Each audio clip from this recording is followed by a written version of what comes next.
Hey, good afternoon, everybody. And I guess good morning if you're on the West Coast and wherever else you may be today. We've got a good show today on a Saturday afternoon. We've got Denys Cowan, who is joining us. I saw Marcus will never let me live it down that Jim McLaughlin kept telling me that Dennis's last name was pronounced Cohen.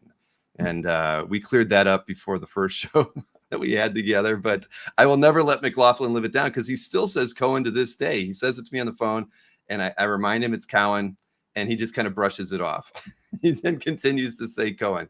He will never, he'll never take my word for it. But it's great to have everybody here on a Saturday. We're going to have, we've got 25 artworks to show, all new, because as you recall, the last time we did a show with Dennis, all the artwork sold, even some of the unsold pieces from the show before that. So we're starting completely fresh here. We've got some Silver Surfer artwork. I didn't even know Dennis had worked on Silver Surfer. So we've got 7 pages from issue 143. We've got some Man of Steel artwork, some Steel artwork, and then a few other pieces as well. So it's going to be a good art offering. We'll talk about that when we get to that part of the show. But let me bring in Mr. Denys Cowan. Hey, Dennis. Hello, Mr. Cox. How are you doing today? It's morning for you because you're on the West Coast. Well, it's like what, 11:02 a.m. Yes, indeed. So, yeah. So we were talking before we got things started here. We've both got some kids who are over 20, some kids who are still around the house and everything. But you got a son who's traveling in Japan. That's incredible. I mentioned him. I had some kids go out there, but I mean, for him to be out there and just doing it's not all this stuff on his own. That's got to be exciting for him and exciting for you because you mentioned that you've been to Japan. It's one of your favorite places. A couple of times. It is one of my favorite places. Now he's just doing a 2-week tour. Him and his girlfriend, just going around various things in Japan, going to all the theme cafes and all that stuff. His name is Miles Cowan, and the way you pronounce my last name is Cowan. It is not Cohen. And yes, Jim McLaughlin to me says, "Hey, Denny Cowan," and I'm like, I've given up. Trying to correct him. I'm like, I guess I'll just be that old Jewish guy to you, Right? But, exactly. It does sound like you're an old Jewish guy with that name. Where would we be without Jim McLaughlin? At the end of the day, he's great. Yes, he is. But that's awesome. 2 weeks in Japan. I mean, I mentioned not texting his dad, but that's okay. But that's funny.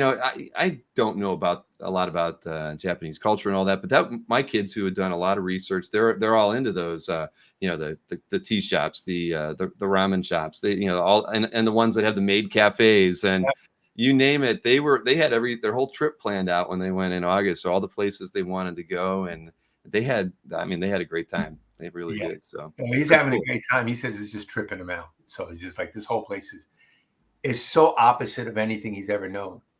It's Japan. So does he live West Coast? He is on the West Coast. Okay. He lives near me, but now he's gone. That's it. Well, my son's 25 and he stayed back in Ohio when we made the move down here. So he's doing his own thing and enjoying it. He still works a little bit for me, but he's got a regular job now. And it's just weird that they do their own things. You're like, what do you mean you're doing your own thing? You're supposed to be doing the things I suggest that you do because I am your parent and you're supposed to follow. But no, those days are gone. Those days are over, at least for our older ones. So. Exactly. I keep hoping it's like, because I've offered, hey, you can inherit the empire one day. Right. Yeah, I know. I have no interest in inheriting anything. No, it's amazing. I think if you think about it, like 100 years ago, kids probably would have been like, all right, that's great. That makes it easy for me. My decision, my career path in life is set. But kids today, nope. I wonder if my last name was Gates or something. And I said, so do you want to inherit the empire? I'm sure our kids would be like, oh yeah, Dad, of course I'm going to inherit the empire. Right. The problem is what it is, Dennis, is they see how hard we have to work to make a living, and they're probably looking at it saying, I don't want to do that. There's got to be an easier way. Maybe Gates can adopt me, especially in comics. Like, no, that's okay. We'll pursue something else. So, my son Miles is actually a music executive at Lionsgate. So he's like, he really went the other way. And oh man, his own thing. So Well, I think all my kids are gonna doing something creative. I just don't know what. It's so that's good. I'll be happy with that at the end of the day. They don't have to work for me. No, But just be let's see. successful Yeah. We in your life. we had big news this week. I've actually hired somebody to be a CEO of my company. Oh wow! So Yeah. you're not the CEO. You're I'm just owner. well, I always called myself owner. I'm not big on titles. I mean, probably should be, but I never really was. I just felt like I'm the owner. I mean, because I didn't have like a big staff, right? I didn't need to have to say I'm CEO or I'm anything else. Right. You could it's just you. Yeah. Well, myself and Maureen. I can't discount her, but she could be like, she always was, say, the chief information officer, right?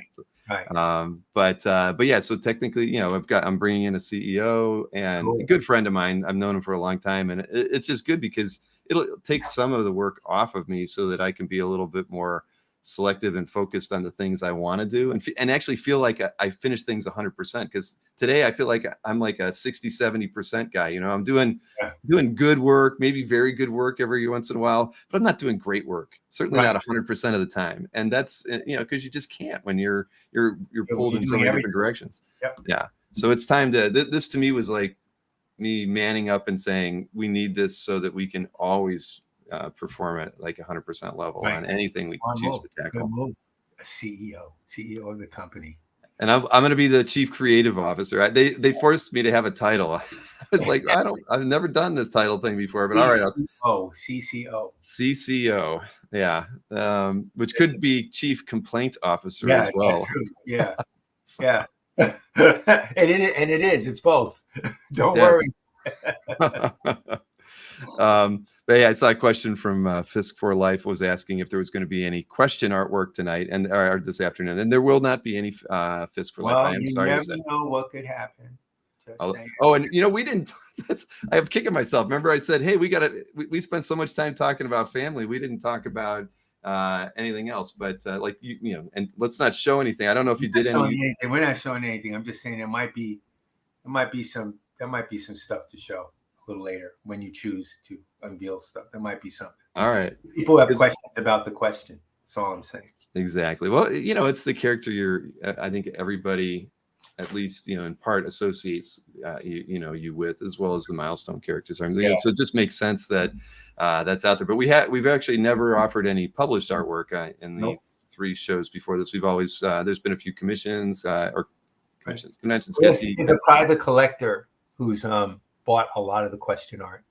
There's a private collector who's a great guy, but he's kind of came in and scooped up a lot of that stuff because he's an avid question fanatic, and he's like, I'm gonna get it all. So he's tried to get a lot of it, and he's gotten a lot of it. So subsequently, it's all locked up with one person. There's a few pages out there, Yeah, because I watch the market all the time. The question pages do not come up too often. No. Bill and I still have a bunch of the inked pages. Oh, really? Yeah, like 4 books worth. Oh, wow. It's something to talk about maybe later on. Yeah. Well, Bill's a busy guy. He doesn't come up for air anymore since we did that show almost a year ago. I mean, he has been like at the drawing table. He doesn't even do as many social posts as he used to. I mean, or even the drawings. Remember all the caricatures he would do of people? We haven't seen those like he used to. I mean, he's just busy. One busy guy. He's just busy. But him and I just signed a thing to do a major project that I can't even tell you guys about yet. But it's a big one. And it's Bill teaming up once again, to do it again, just like we did on the question, just like we did, for all these years. So we're very excited about this next phase. It's going to be hot. It's going to be really something. Well, when it does come time to making any announcements, please, loop me in a little bit. I'd love to have you guys on, even just if we could do like a 10-minute, hey, this is what you guys are doing. We'll jump on. Definitely, we'll jump on. Awesome. No, we'll jump on and do our next sale, and then we could do it that way. That's all right. That's exciting. Wow, Denys. This isn't something that's going to get announced soon. It's not something we're going to hear at New York Comic Con or anything like that. No. You might hear a little bit about it at New York Comic Con. You might. I know that they want to talk about it then, but we'll see. We'll see how it all shakes out. Cool. Well, it's very exciting. Yeah, it's going to be my next comic project. So. All right. Well, let's see. Winter Pal wanted to know about Static Shock art. Nope. No, sorry, no Static Shock art today, Winter Pal. No Static Shock art. I'm sorry. But it's good. We'll take notes. It'll make us think about Right. What to put Static Shock question. The old standbys. I mean, when you go to shows, are those the most common? What are the most common characters that people ask you to do as a convention sketch when you're out? They ask me to do all kinds of things. I'll get the question, with the diehard question fans, they'll ask me the question.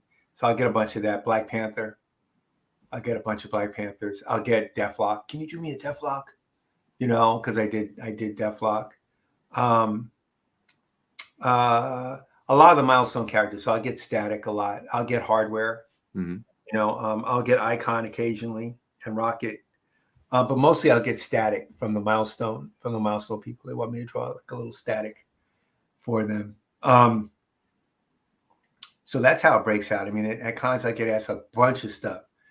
Sometimes I'll get asked unusual things like, can you ink this Green Lantern figure that was drawn by Joe Staten? Can you ink this for me on this giant board? I'm like, so you think I'm known as an inker who inks other people's work? Well, Mr. Cowan, it's just your special blah, blah, blah. I'm like, okay, here I am inking Joe Staten. I don't think I've seen one of those on CAF before. Yeah. But, I can see you doing something like that over Joe's stuff, though. I think you'd probably add a little bit of flair to it that, that just my best. I did my best, but I was just like, what world am I living in? I'm inking Green Lantern. This is great. So. So, let's talk a little bit about what's currently out on the market, and that's that Icon versus Hardware book that that you aren't doing all of the interior work on. It seems like there's you'll do pages 1 to 7, and then we do the artwork because one, they're massive jobs. And the 28-page books. So there's a lot, and they're packed. With a lot of characters, a lot of action. So for the first 1 or 2 or 3, even 4, we had different artists. Daryl Banks helped out. He's an awesome artist, so terrific. And Yvette Flores worked with us. And I forget, I pronounce his name terribly, but he's one of the Milestone Initiative graduates. That's working on the project too. That's great. Worked on the project, and he was just phenomenal. Like, he was so good as he came in as one of the initiative guys. We were like, and why are you here with us now? Why are you not working right away? But sure enough, DC put him right to work. So, he's been doing stuff with us. But I've been handling, I think, the majority of the art on those issues. I'm literally down to the last page of the last issue that I'm going to finish today. Really? Oh, that's great. Yeah. And that'll be it. That'll be it for that. Well, like you mentioned that the one artist that's come in. I mean, you guys shepherded in so many great artists. It shouldn't be any, with Tommy Lee Edwards, Prentice Rollins. I mean, William J. John Eigel. I mean, it was funny. I literally I don't use LinkedIn that often, but at some point I must have friended Jamal, and I got a prompt that said Jamal is celebrating his 30th anniversary with DC Comics. I mean, literally, not just that was in the last 3 or 4 days. So I sent him a message congratulating him, and that's why it ties right into Milestone and the fact that you guys did bring in so many wonderful talents that that are still here with us today. That like the other artists that were ready to work on day one. Yeah. Now Jamal's a fantastic talent. But all those guys like that we brought in, they were talented to begin with. We just gave them the opportunity to show what they could do for everyone. So yeah. No, that's one of the best parts about starting Milestone, about running that company, and about even today, working with the stuff that we do, is that we have the opportunity to bring new people in. And if you're not really helping people out, and if you're in a position to help people out, then what are you doing? Why are you there? Why are we here? Yeah. So I think we're here to help each other. So, Milestone provides us an opportunity to do that. So we do it.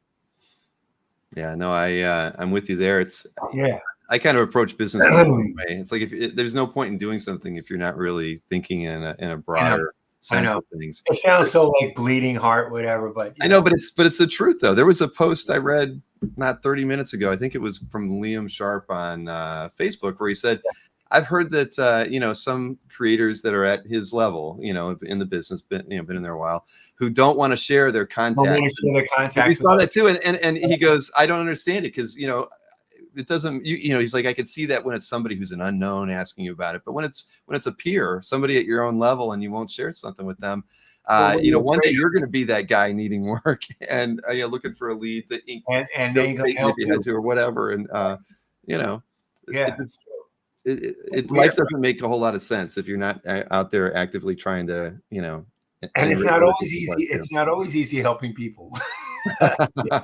Sometimes it sucks helping people. Yes, but that's all part of it. So that's okay. So you saw that same post that I was. Yes, I thought the same thing. I was like, wow, people actually hoarding their contact list. That's interesting. And I thought, are they going to take something away from you? If you share your contacts, you're missing out on something. They're going to take something that was yours. If they are, then it was never yours to begin with. So, that's just silly. We can all work. We're all doing it. No one's taking anything away from anybody, especially at this level or at that level. It's just ridiculous. Right, and that type of I don't know. I don't want to call it behavior, but when you're willing, But the thing is, when you're willing to share that kind of stuff, it's going to come back to you. I mean, and if you don't believe that, then why are you even out in social circles of any kind? It's just not going to work. So I thought that was interesting, but it does seem to be, that's always been your approach to comics and business, that you want to make opportunities for other people. And I think it's admirable, and it's the way it should be across the board. Yeah. It's the only way I know how to do it. So, which is not to say I cannot be a selfish person, because I know I can't be. Right. Well, there's sometimes, we do that in the right. Good collectors. We're talking to art collectors here and fans of yours. Collectors, if they get presented with the opportunity to buy something, they're going to look at it first and say, maybe I'm going to buy it. But if they don't, I mean, the good collector turns to his friend who knows who they also would like maybe to see this, and offers it too. I mean, that's the way, that's the way you build friendships and trust with other people that you're working with. And at the end of the day, somebody's going to bring something to you one day that that they don't want, that you really want. Yeah. And it just works like that. That's true. Let's see. Albert White said, didn't get the notification bell. Sorry, but Denys, you've helped this professor and old friend. Oh, there you go. Albert. Yes. And I saw we have somebody from Hungary watching. That's why it's always good to do these shows in the afternoons on the weekend, because during the week when I'm doing my 9 p.m. shows in Hungary, it's probably like 3 a.m, and we would never get to have people tune in.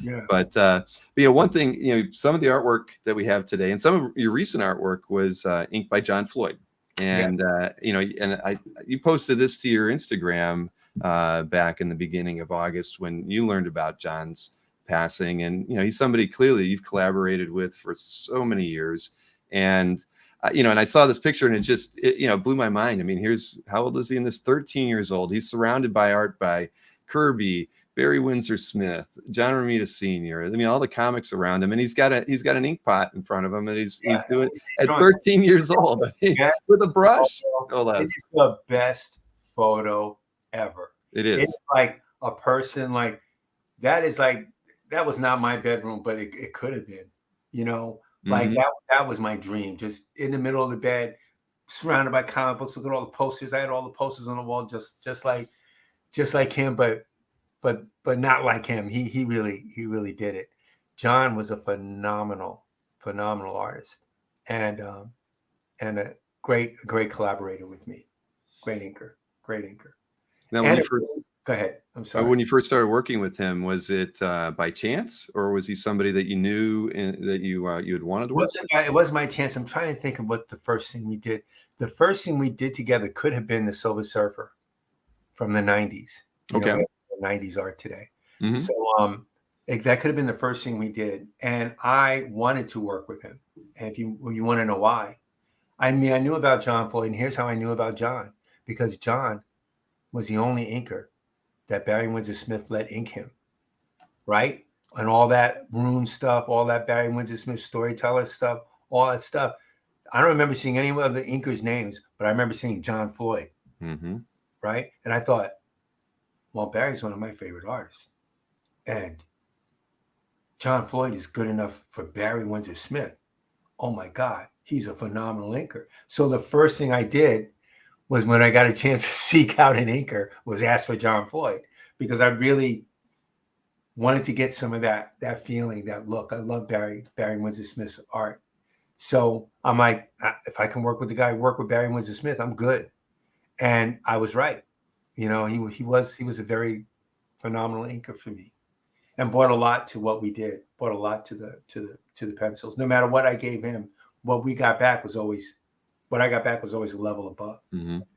Well, it's funny, when I was looking at the Surfer artwork, I kept thinking about Barry Windsor Smith art, because his brush lines are, I mean, and the way he cross hatches is just identical to the way Barry would do it. And I drew that like that, you know, because I'm a big Barry Windsor Smith. Yeah, so I was leaning into that, you know, just getting that whole. And I'm working with the guy who works with Barry Windsor Smith, but it couldn't be any better than that.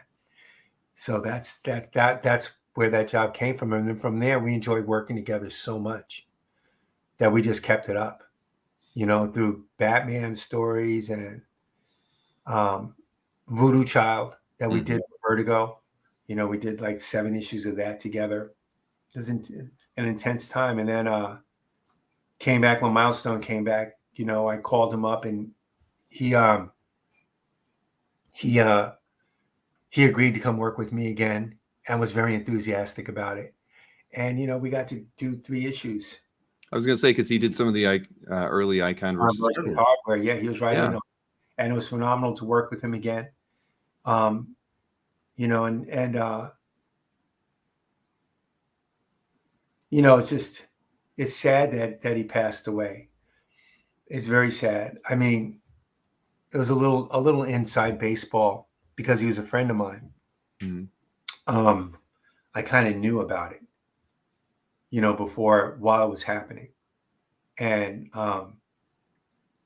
he was incredibly brave and incredibly optimistic and curiously apologetic that he couldn't finish the last few pages that we had. He just apologized to me, like, you know, I don't think I'm going to have the strength to finish it, but, you know, go on. It was like the whole thing you might expect, you know. So that one continues to hit hard, you know. John, and anybody knew him would never have a bad word to say about him. You know, and the only thing I wanted for John during his lifetime was to find happiness, you know, and I think, you know, he certainly, from what I could see, lived a life of lived a very creative life that was very full and full of grace too. He was a good guy. So that's my pal, you know. Yeah. I mean, again, you look at this photo, and it's just, he immersed himself in comics at such an early age. He was that guy up until the end. He was really that guy. He was a super, super fan. Like, he would still do that, you know, like he was still be that kid, you know. He never lost any of his enthusiasm for this stuff. So that's my man, you know, it's John. Wow. Well, I'm sorry, Denys. I mean, I think he even had a gallery on CAF. He shared a lot of stuff from his like personal work and whatnot on there. And honestly, I before our what was it, maybe a week ago, I emailed the email address on there, just saying, you know, because I hate to close things without being asked, you know. But I was hoping someone from the family would confirm for me that it was okay to turn off his gallery, you know, so that, because it's a shame, because there's a lot of his personal work up there that he was showing just for, you know, to let everybody know it. But we've run into this, you know. When Gene Colan passed, I had the same dilemma, you know, because he had a CAF gallery for a long time, and it's like, how do you deal with things, you know, situations like that when you don't really have contact information? But yeah, I mean, it's tough, and it's funny. I mean, there's the Romita Senior Marvel Superheroes artwork on the back of his wall. We lost Romita Senior beginning of the summer. It's been it's not been, the last 2.5 years have been very unforgiving in this hobby, in this business, I think, for so many of us. Yeah, from Tom Palmer to Right. Romita Senior, to John Floyd. You can keep naming some names. Tim Sale, like people who passed away recently to me, who are phenomenal artists. And it makes you very aware of your own mortality, and what we're doing and why are we here and what we're leaving behind. Mm-hmm. You would hope that people would speak as well of you as they speak of the John Floyds and the Gene Colans and Tom Palmers and people like that, because they were great guys. And I worked with Tom too. Tom was a collaborator of mine. We worked on Steel together, and then we did Captain America versus the Black Panther, Flags of Our Fathers thing. We did the second half of that. Klaus and I did the first. Like, we did a lot of stuff together, Tom and I. Phenomenal guy. Phenomenal. Like, just losing these guys is just devastating. But we're still here. That's right. We are still here. And we have artwork from you and Tom too. Because you mentioned working with Steel. Because I looked at the signatures on the back, and I mean, where you put your name and his, and I'm pretty sure that's Tom's handwriting. That's Tom's handwriting. Yeah, he put my name down and wrote his in that Tom Palmer. Like, I loved all that stuff. I even like the date stamp on the back, with it. Like, I just love all that stuff about it. Yeah. It's cool seeing his handwriting and seeing him write my name. I'm like, that's right. Tom Palmer wrote my name down because we were collaborators. Exactly. I mean, you've had very good fortune, with Floyd and Palmer and Sienkiewicz. I mean, you've had some great at the end of the day collaborators. Getting the ink over your pencils and whatnot. I mean, man, I don't want to say you've led a charmed life, but you've been really fortunate. But you also kind of orchestrated some of that too by being able to say I don't orchestrate all of it, because I just learned a long time ago that you work with the very best that you can work with, especially if they're better than you, right? So I'm working with all the guys who are better than me, all the Klaus Jansons and Palmers and Sienkiewicz's and all these dudes. They're much better than me, but they're not making me look bad. They only elevate me. They only bring my stuff up. So I'm hanging around some heady company, and therefore I look like I'm kind of the heady company also. That's how that works. Well, it's a good strategy, but it makes sense. You should surround yourself with with people who complement you and and are stronger in certain things than you are. I mean, it just makes sense. Yeah, and they're strong at everything. So I could use all the help I could get. So thank you, guys. So one day we're gonna have to have you play guitar for us. I mean, I know right? Play the blues. Yes, exactly. I mean, you've been, I know that, as a theme, you do a lot of like musician sketches. I mean, I was on your Instagram, you had a Prince, you know what I mean? I know that that's just in your blood. Now and Miles Davis and all those people. Lester Young, I've done portraits of him. Done a bunch of stuff. I'm a big music. Well, you can see I'm a big music. I even have a gold record. You can see behind me. I do. That's my gold record. So, I'm in it. That's from the Liquid Swords. That's the Liquid Swords cover. So it went gold really quickly. So they came over and gave me a gold album, and I took it. I don't blame you. That's awesome. Right. So I assume that music then is something that you and Bill share a similar passion for, because that's a big part of I think what we consider his DNA as well, right? As a creator. Music. There's a couple of creators who are really into music. I mean, there's creators who play, like Larry Hama, Barry Windsor Smith plays. Those guys had a band. They're a real thing. Bill plays guitar. I've seen him. Greg Capullo, that boy could really play. Go on Instagram. I didn't know that. His Instagram post, because he'll put up posts of him playing guitar. He likes all that metal, that metal stuff, where that's riff heavy and all that stuff. But he could do all that stuff, and I'm like, it's just amazing to me I'm like, you can almost play like Eddie Van Halen. That's just insane. He's really good. He's really good. And he loves putting up that stuff. You'll never see me put up anything about me playing anything on Instagram. Just that stays safely in my studio where it should be.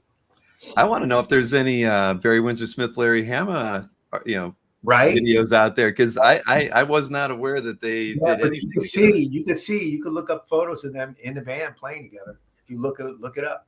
I'm making a note, so I do Google this after the show. In the band playing again, but they look like they were in a band. All those guys, anyway. If you ever see the studio artist, right? Oh yeah, I mean Barry Windsor Smith looks like he's the lead singer for Led Zeppelin or something. You look at Jeff Jones, and like all those guys were just like, Barry, like all those dudes together. They look like they were my rock stars. Mm-hmm. They were our Beatles. All my friends and I. Getting that studio book. I have it up here somewhere. I do have it right here. Getting that studio book that had all their artwork in it. That was like our Beatles. That was it. That was like, one day I'm going to dress cool like this and take cool pictures like this and especially draw that one day, So, well, you did kind of, except you. Kinda. I mean, hey, when you Google your name, there's a lot of cool pictures of you, like, being interviewed by people at different Comic Cons, and you look pretty suave out there. There you go. You do. But that's, interestingly enough, I mean, the studio, I think, has their 40th anniversary, or no, 50th anniversary in 2024, or is it 2025? I forget now. It's one of those. Yeah, I mean, that's unbelievable, right? I mean, like 75, right? 75. I think it was 75, right? So it would be in 2025. So right, because I mean they got to do something. I mean, all Barry Windsor Smith and Cluedo is all that's left. I mean, it's unfortunate, but you'd think that they would either reissue that book in some way, do something special. I don't know what, but I mean, as influential as those guys were, they're still influential. They're still influential. Exactly. They still are. So. No, I love that stuff. I love that stuff. But anyway, Yes, but it goes back to, I mean, I was just thinking about that being the fact that those were the guys that were influential to you and other artists that were coming in at that time, like Walt Simonson and whatnot. I mean, they saw those guys and just it had to be amazing, right? To have those guys be like your Howard Chaykin and I would talk about this. He was telling me about setting up a paradigm for me and telling me who really changed the industry and what happened. It was very interesting. And he was saying that he was arguing that guys like me and Bill, Frank Miller, though I can't put myself in that class, but there was a period of a time where these guys came in and changed comics, like literally changed them. And I said to Howard, yeah, but we learned from you and Wrightson and Kaluta and Jeff Jones and all those guys and Neil Adams. He says, yeah, but we didn't change comics. We didn't change comics. We kind of took the language that came before us, and I may be getting this wrong, but I think I'm not getting it wrong, and furthered the language of comics. Mm-hmm. But you guys came in and really changed things, whether it was for, Frank Miller's Dark Knight, Denys Cowan's Question, all that stuff, he says, really changed how comics were seen and the narrative of how they were done. And I'm like, yeah, but we learned it from you guys. Like all I did on the Question, a lot of it was like I looked at a lot of Frank Miller's Daredevil, which influenced me a lot early on, and a lot of Howard Chaykin's American Flag, which to me to this day is still graphically just a superior comics. And if I could achieve any kind of that kind of design and storytelling, I thought I was really getting somewhere. So, he's giving us credit from stuff that we ripped off from them. That's interesting. Yeah. Simonson was another one, who was a huge influence on me. Just still to this day. Walter. Well, his kinetic energy that he puts in his pencil work is just, it's unbelievable, and it's great. It's wonderful that it actually translates well when it's inked. A lot like yours, because you have a definite energy to your pencils too that has to be a little bit challenging to an inker coming in to figure out, how do I want to approach this? Am I going to ink it, just as is, or how do I convert that into something? Right, because it can, my work it can leave things open to a bit of interpretation if you like, you know, and it can accommodate that. But I think in order to really effectively ink my work, I don't have a style that you can just trace, you know, or just there's not a style that the grooves are so dug into the paper you can just pour the ink on it and it would just like be good. It's a style that you have to be able to draw. You have to have some drawing knowledge yourself to understand what we're doing. So that's how that's really how I approach my pencils and stuff like that. Is, you know, there is a lot of kinetic energy, but it would help if you're an inker that you know how to draw. You know, you can really you can take it wherever way you want. So the inkers I'm working with now, the Johns, Denyses, and guys like that are awesome. And Mike John is able to take my work and just bring it to that next level because his drawing ability is high.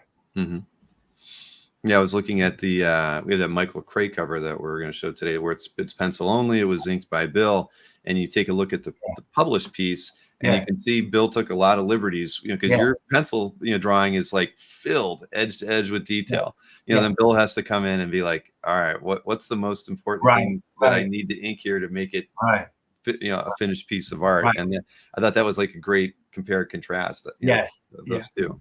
Sometimes I'll throw in the kitchen sink, you know, with pencils. It just depends on what I'm thinking and how I'm feeling.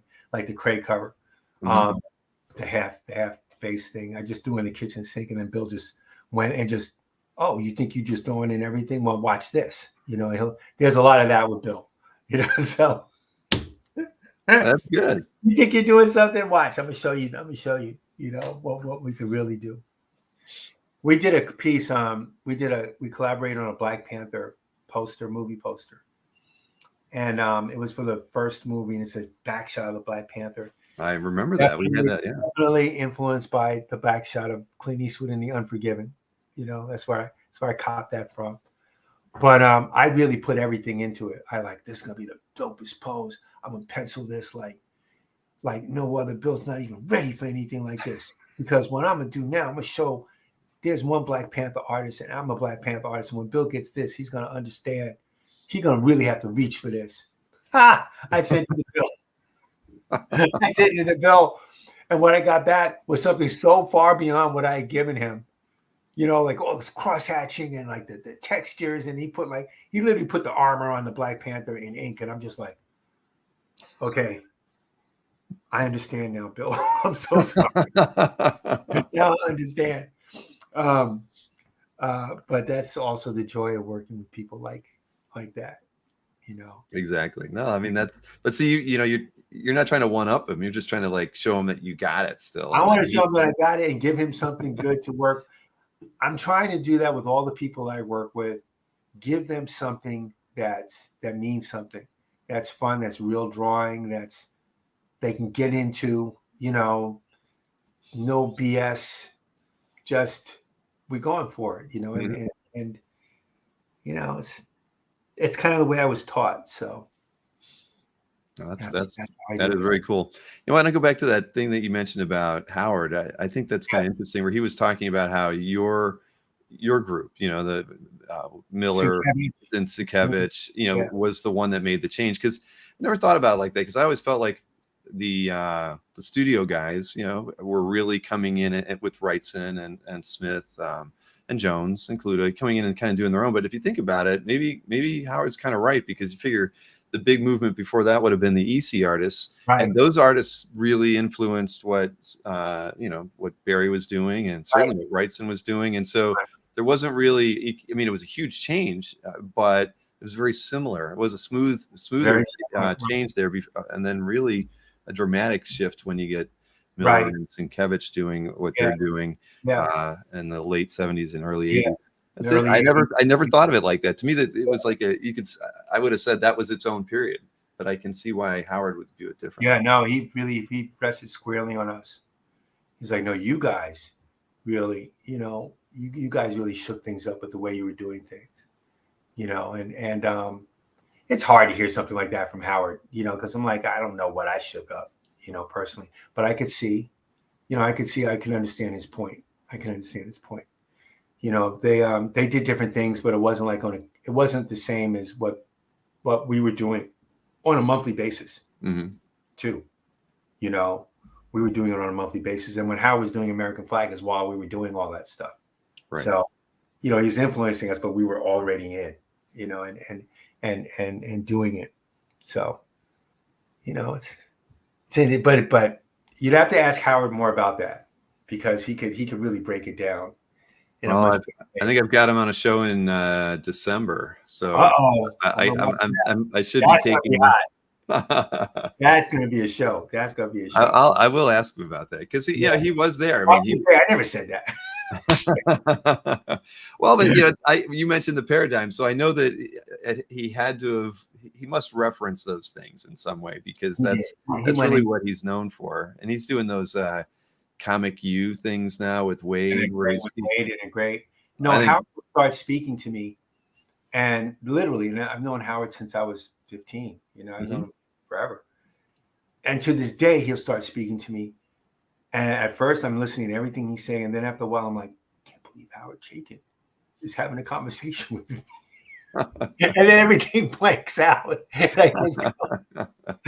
can't believe I'm even sitting here talking to Howard. Did you and Howard ever work on any projects together? No, not really. He would critique my work all the time. Because Bill Sienkiewicz and Michael Davis and I had a studio next to Upstarts. Upstarts was Howard Chaykin, Walt Simonson, Jim Sherman, Frank Miller. So I had a studio right next to those guys, and I would go over there all the time. So after Frank left, I think Jim Sherman came in. So Howard would look at my work and see me and chase me out of his studio. But we never really worked together. I did contribute to he's doing a thing called Fargo. That you should look it up. It's Fargo. Okay, I'm familiar with it. It's a project called Fargo. He's doing it with a good buddy of mine named Michael Stratford. And they're doing it on what is that? Zoom, one of those. Oh, Zoop. Yeah. Oh, wait a minute. Now I know what I did hear. A little bit of that. That hasn't. Did it start the Zoop? No, it's going to start soon. Soon. But little hints and teasers have been coming out where Strap has been putting up stuff on Facebook and things. So I got a chance to contribute to that. Okay. That's as close as I've gotten. And Howard Chaykin's the artist on the project. So that's as close as I've gotten to working, close to Howard, But hopefully my people okay. I was just intimidated because they got some great artists doing stuff. So that's cool. Yeah. Howard's intimidating, right? I mean, he wants to he likes to keep things brief. He's a no BS kind of guy. No shit, no bullshit, no nothing. I saw some PR videos. Very kind. He did a PR video for Fargo. Now that I remember the title, and at the end of it, the interviewer was like, "Is there anything else you'd like to say?" And he's like, "No, just get out of here." Yeah. That's Howard. Yeah, no, I want to get back to work. That's him. He's threatened my life. We're supposed to go to lunch. Me and he's gonna have Dave Johnson, a couple of people come down, Bill Sienkiewicz, and he's like, "We're gonna go to lunch this time. If you don't come, we're gonna come and get you and kill you." I'm like, "Okay, I'll come." I don't want to die by Dave Johnson and Bill Sienkiewicz. Oh man, yeah, that's not the way you want to go out. No, but it's certainly a great lunch, right? Can you imagine that? Oh my God. Yeah, I promised him that I would do it. I'll make it. I'll make it to Ventura. And right, he's not too far from you, right? At the end of the day, an hour and a half. Let's go. Let's do it. Well, we got like 25 pieces of art to look at, which I think is the most we've ever had to kind of throw out there for people, and I think there's probably going to be a fair amount of stuff to talk about when we're looking at the art. Okay. So why don't we, kind of get that started? I can go over the ground rules with everybody as far as how we're doing the show today. I've got my slides all handy here, so let me pull them up. Let's see, what do we got? As you know, I've been just so you know, Dennis, I've been showing off your artwork for the last 2 weeks ever since I got the box, especially that Lobo piece. I'm like, somebody's got to recognize this piece, and I have no leads, unfortunately. I don't know. I think it was a style guide thing. I'm serious because I know there's a female form in there And I But then keep it's got the, it's got the area at the top for trade dress. Like they could have either, maybe. yeah, but that doesn't mean anything because that's I just the know. paper. That was just the paper I was given. So I used the paper that Oh, they give me, to draw okay. everything on. Like you'll see some of the covers had that same trade dress. It's just doesn't matter. Well, but I showed this thing at least, half a dozen times. Everybody's tired of seeing it and me asking them about where did it come from? But we got to look it up. I have no idea. I tried For Google like image a searches. magazine. It could have been for a magazine.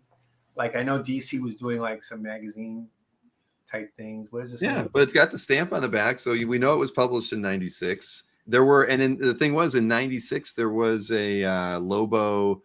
I forget what they called it, like a gallery and you had a piece of art in that as well, because that's even in a person's gallery, today. Wow. But it's not. But so it wasn't this one. So I was thinking, well, maybe there's other gallery books that came out. That one's been in my in my art stuff for years and years and years, and I occasionally would look at it. I remember drawing it because I remember liking the way Lobo was standing in it, and the blowtorch lighting thing. I remember drawing it and liking it, but have no recollection of what it was for. Right. To this day, it's just we know there had to have been another character in there, but but it doesn't sound like you drew it. So maybe somebody else. I didn't draw the character, so I don't know what it was. One day, someone will let me know. But but let me get the slide back up here so we can talk about the sale. So I have all the art, as everybody knows. So if you claim any artwork today, when the show's over, you're going to email me, bill@comicartfans.com. You're going to let me know which lots you claimed, 1 through 25. And it's always good to give me your mailing address on that first email as well. And hey, tell me what your payment options are, which you prefer. So then that way I know how I'm going to invoice you or what to expect, because we do expect payment within the first 48 hours of the show being over. We do prefer Zelle. That's an easy transfer. We don't charge any fees for that. I also don't mind getting a check for a payment as long as you promise me you're going to put it in the mail on Monday morning. That's fine too, because we like to avoid fees if we can. If we have to go the PayPal route, we do charge a 4% service fee on that. And if you're international, which includes Canada, it's a 5.5% service fee as well. But Zelle and checks are fine, but payment ASAP after the show, and definitely communications after the show is really important. Sometimes, some people have other things to do when the show's over. So I get it. It's almost dinner time, but hit me up within 4 to 6 hours afterwards. As far as shipping goes, prices on the art don't include shipping. Domestic is $30, international $65. We handle all the shipping here. We, if you've ordered anything from us before, and many of you have, I saw Winter Pals in there. She's ordered a few things in the last couple shows, so they will testify to the fact that everything is well packed in Masonite and everything's bagged, so and taped up really well, so it's not going to get any water damage if it gets left around. We always ask for signature confirmation when we ship stuff too. Don't believe in letting the postman leave something by your door for somebody else to pick up. So those are all the things that we kind of go into to make sure your artwork arrives safe and sound once the sale is over. So there you have it. I don't do I take wire payments? Asked Marcus. That's a funny one, but what, Marcus, for you, I would take a wire payment if you really wanted to send a wire. ACH, we could probably work that out as well. Any way to not have a fee is always good for me. So today I didn't really, well, I guess we have a lot of art that's kind of grouped together. We have the Man of Steel artwork. I think we have 7 pages from that, 7 pages from Surfer, 4 from Steel.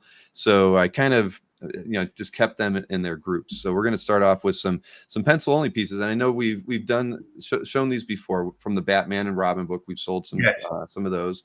So we only have the pencils. The inks were done by, yeah, they're done by Klaus. That's right. Yeah, and so there is an ink version of these that exists. We've got 2 pages from that.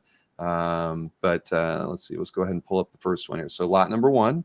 This is from that Convergence Batman and Robin book. This is from issue 2, page 16. I show the color version in there. And today's show, I tried to get the color version for every artwork that we've got as part of the show. Just so you can see how it was published, how it looked when it was inked. But these are for the pencils only. And that's kind of we've talked about this all the time, Dennis. In the modern era of working on comics, you don't mail the artwork to the inker. You send them scans when you're close by. Yeah, with this one, I mean, Klaus inked this whole thing. I sent him scans, high-res scans of the art. That's why I retained all the pencils, and there's a separate inked version. This is the modern era, so that's the way I also work with Bill on a lot of stuff. For the icon and rocket stuff that I'm doing with Denys now, he really asked me, please send me the original art so I can ink over that. And I haven't done it in so long that I'm like, why do you need the original art to ink off of? You know, what are you going to do with the original art? But then I realized that, that's the way it's been done traditionally forever. So, Well, that's cool. That's yeah, Denise so wants to work there's that only way. one. There's only going to be one piece of art for that stuff, and that's going to be inked all on the originals. But for these, this is the modern era, and that's just the way to do it now. Blue line, and scans. Yep. Nope. I agree. We're seeing it all the time. So sometimes we get lucky and we have both together, but a lot of times anymore we do not, unfortunately. But so anyway, so lot 1 here is priced at $500, and I've got another page from this book, so I'll just swing over to that one. And so lot number 2, get it's same issue, page 18. This one's priced at $500 as well, and you get Robin and Batman, and it's a little bit of the end of this story, right? Because I went through it as myself, but it's fun. Definitely a good read on this one. It was fun. It was fun drawing all those characters. It was a lot. I just remember thinking, man, that the number of characters in this is intense. And I'm trying to remember who wrote these, because I know I did some of these with Len Wein, and right before he passed. Mm-hmm. And I forget the other writer. It may have been Ron Martz or someone like that. But yeah, I had it actually. I did some notes on it, and I didn't take notes on who wrote, unfortunately. Yeah, that's okay. But all right, so lots 1 and 2 are still out there, and then I saw, what do we get here? One Batman Bill, who I don't know who that is, says, hello, Dennis. Haven't seen you since a 1993 con. So somebody you haven't seen in 20 years. We didn't have time to chat about Malcolm Jones. Okay. And Jim Martin said, cash in a briefcase. Yes, if you live nearby, you're more than welcome. We can meet in a Walmart parking lot, I think, and exchange art for cash. I don't have a problem with that either. Whatever is most convenient for our viewers. So let's see here. Moving right along. Now we're going to move into okay. This is the red and blue artwork, and this is a little bit more recent. So this is lot 3. This is from Superman Red and Blue, issue 2, page 3, priced at $500.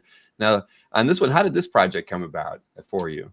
They asked me to do it. Was their Superman Red and Blue, I guess, was a special series within the Superman series that they were doing, and they had the Black Superman, and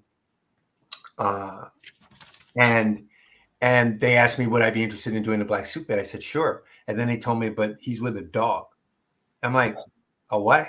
They said he's with a dog. He's with like this dog that's his partner and his friend, and he goes. I'm like, well, then I definitely have to do it. So, are you a dog person, Dennis? We have 3 dogs here. We have a Jindo, a German Shepherd, and a South Carolina dog. So yeah, I'm a dog person. My wife is much more of a dog person. I'm the person who gets to like love the dogs, take care of them, but they love her more. So that sounds like my life with my kids. Yeah, I'm putting the money my life with my kids. Yes, that's okay. So I'm used to it. I've had a lot of practice. Well, hey, I gotta say thank you to Shannon Weathers for claiming lot 3. Shannon is a dog person as well. His cat gallery is literally named Super Pals Art, and he has a lot of artwork that includes canines in it. There you go. So this doesn't surprise me. Thank you, Shannon, so much. So yeah, we have one other page from this book as well. So this is lot 4, and again the canine in the suit is featured prominently in this one as well. This is 500 as well. Page 2, or page 5 from issue 2, and not bad. I mean, that was a lot of fun. But it was crazy drawing a dog that talks. And now I'm noticing that they have him talking in like a dog bone shape, which is crazy. I know. I saw that. I had no idea they were going to do that. I get the dialogue, and you leave the space for the dialogue, and you indicate where the dialogue's supposed to go. But I didn't know they were going to do like dog bone shape. It's awesome. but it works, right? Yeah. I mean, it's a first. Yeah. This Good. never before done, and maybe never again. But Right. That's good. That's good. that's Dang. funny. And and that's interesting. It's like because I would think in the creative process of things that the artist might have been the one to make a suggestion like that. But so this might have been an editorial Oh, decision. no. I made no suggestion. Well, here's the thing. You'll notice in my work, I always indicate word balloons and stuff on the breakdowns so they can know where I want the word balloons, and I always leave enough room. But what I never do is indicate sound effects. I'll put in the thing that happens, like if you see the Superman picture, you see the things bouncing off of Superman's head or whatever. But if you notice on the ink page and the color page, there's sound effects on it. I don't do sound effects. I don't draw them in. Walt Simonson's excellent at it. I've never been great at it. And I got out of I used to do it when I first started, but I got out of the habit of doing it when I was doing the question, because the question had no sound effects. We didn't rely on any sound effects or anything like that. We wanted the reader to like fill in whatever sound effects are in your head. You didn't really need them. We felt kind of silly doing them. Mm-hmm. So I got out of the habit of even drawing them or thinking about them. So all these years later, I still don't do it. I still don't do it. And I've got people blasting and, buildings crumbling and stuff that could use a good sound effect. It's terrible. So, well, that's interesting. I don't know how to do it anymore. Yeah. Well, thank you. Shannon picked up that one as well, Shannon. So wonderful, very appropriate. And I did think of you, Shannon, but yeah, I never would call anybody out before a show saying, hey, there's art here that you might be interested in. But I thought of Shannon when I saw the artwork. Cool. So that's cool. Thank you, Shannon. Very, very good. But there's going to be some sound effects in the next. Well, is in the next one, or at least one of the maybe lot 6 has some sound effects in it, because we're going to do the Steel, the 4 pages we got from Steel here up next. So let me switch over to that. And now the one thing I wanted to point out in those, that was interesting the way they colored that with the with the red and the blue so heavily. I mean, and just messing around with it. Did you know going into it that they were going to treat it like that? It was called Superman Red and Blue. Yeah, I had no idea what that meant since I was drawing the black Superman, and he wasn't red or blue. So I'm like, well, what are they going to do? And then I see what they did. They just literally colored it red and blue, and white was the other color. So you had a little inkling of what they. I had a little inkling, but no real idea of how they were going to do it. Okay, because that's just so dramatic in the way they colored it that if you didn't know going into it, I don't know. I mean, you're at their mercy at that point. I have the hardcover book of all those stories collected, and the whole thing is done like that. It's something to look at. It's something to see, but I only read my stories. So I don't know. That's true. Those books had like 4 or 5 stories in them. Yeah. And then I get easily intimidated, so I didn't want to see everyone else's stuff.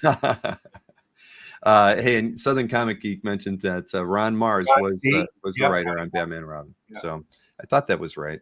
Yep. Cool. Well, all right. Well, let's take a look at the Steel artwork now. So that'll get us over to lot 5. And this was from your first issue on Steel. So this is from Steel 34. It was page 7. And again, 1996. So 27 years ago. And you got to work with Tom Palmer on this one. And I think that's the first appearance of Margot the detective in the storyline. Yeah. I got to work with Tom for the first time. And I remember when I heard that he was going to ink it, that he agreed to ink it, just being thrilled, because I was working with a guy who inked Neil Adams, who inked John Buscema, who inked all the best. And, he agreed to work with me on this stuff. And it was just phenomenal. Steel was a very interesting character to work on for me, because I did Steel after our first go around with Milestone, and I just done this character called Hardware, and Steel to me was based a lot on what we did with Hardware. There was no Steel before Hardware. So then to get a chance to work on the book with Christopher Priest was kind of ironic, because I'm like, well, I did Hardware, so now they got me doing Steel. And it's kind of like the same dude, but the Superman version of this dude. But it was a lot of fun. I loved the stories, and I really loved working with Tom and seeing what he did. And he was just the beautiful cat, and just a wonderful inker. So that's the story behind these pages of steel. It's a lot of fun. Yes, he did. He was just great. Well, there was, I know I came across several articles about people talking about your run on steel as, just being a really wonderful, very inspired, setup, because you were on the book for almost a year and a half, 2 years. Yep. Like. Almost. I did a bunch of issues of that. It was just like, oh, Bill inked a couple of those issues. I know. After Sweet. Tom Palmer, so. Well, here we've got some pages from issue 35 next. So let's see, we got lot 6 next. This is from 35, page 9, and it's sound effect. I knew there was a sound effect in here somewhere, but there's sound effects, right? But I didn't put those in. But yeah, I love this page. I mean, this is there's a lot going on in here as far as just adding in the inset panels in there. Those last 3, you're doing a lot of fun layout stuff in here. With that girder in the first panel, just kind of bringing your eye down. I mean, there's a lot of thoughtfulness in this piece, Denys. I think. With the steel getting, like, I think that the weight of that thing is on him. So, like, there was this whole sequence where I got to pretend I was Jim Steranko or somebody. And do this like kind of sequence with just showing his face just grimacing and the dialogue. It was a lot of fun. I like that Walt Simonson sound effect though. I didn't think about that, but you're right. We got a lot of those kind of wahoons and things from Walt. Yeah, that's really Walt. That's really that Walt Simonson style. So what is this from 90? This is from 96. 96, yeah. Yeah. But yeah, this is fun because he's so this is actually part of a 3-page sequence. I forgot about that. This is 9, and we also have pages 10 and 11 to this. So let's just show them all in sequence here. So this was lot 6, $600 from Steel 35, page 9. Then we've got Steel 35, page 10, and it's you've got the girls in the theater talking to Steel, kind of annoying him in their own way, and him trying to not let on that he's actually in a bind. Yeah. Yes, Natasha. Actually, that's a guy and a girl, Natasha and Boris, or Boris and Natasha. I remember when Kreese did that. I was like, Boris and Natasha? Are you kidding me? He wasn't kidding. He wasn't. No. So. But yeah, fun stuff here. Tom's doing a great job inking you on this. Yeah. This is a nice page. This is one of my favorite pages out of the set, believe it or not. I just really, really liked it. I love the dialogue, because again, I think it's funny. Because the Silver Surfer artwork that we're going to see in a little bit, has no word balloons on it. And it's just, it shows you that we were kind of in between, or the changing of an era there when you got the word balloons, and then this one, the lettering is all on the pages. Yeah, so it's real comic art. Exactly. And so this was 10, and then page 11 is we got this one as lot 8, priced at $650. And I just again, this is very nice. I love the cables ripping them around, and I see the I know you had nothing to do with the lettering on this. Now I know. Here, there's a lot of it on here. The sound effects with the steel cables, whatever that is, snatching it back into the cave. It's like we were insane, the stuff that we did back then, but it was a lot of fun. And when you were working with Priest, I mean, any thumbnail ideas, or was it all just script and you got to kind of run with it? It was all script. I mean, he scripts every page out, panel by panel, what happens. But I have all the artistic liberty that I could use to plus the stuff up and to make it even more than what he did. But yeah, he's pretty descriptive of what he wants, and pretty exact. So they're very fun scripts to draw. He really does write scripts for an artist. That's very easily translated into visual pictures. He's very good at that. Yeah, true. And Mr. Easy-Go-Lucky makes a fair point where he says, lost all the beautiful detail in the comic book version, like the coloring. You don't see it all, right? I mean, there is a lot of detail in those first 3 panels that get a little lost in The the lost. printed Yes, that version. coloring system that they used back then, right? Yeah. It's like the early computer coloring days in the 90s. So this is what you get. It's kind of oversaturated a little bit, and you're losing some of the ideas. Very rich looking, but it was a technology that had to be perfected. Right. I mean, definitely a leap forward from, the comics in the 70s and 80s where, I think we're complaining about the exact opposite, right? Where things are just a little bit washed out and the color and the paper and the printing just the colors weren't as vibrant. So in the 90s, Right. we kind of turned it completely on the other side, and you got that.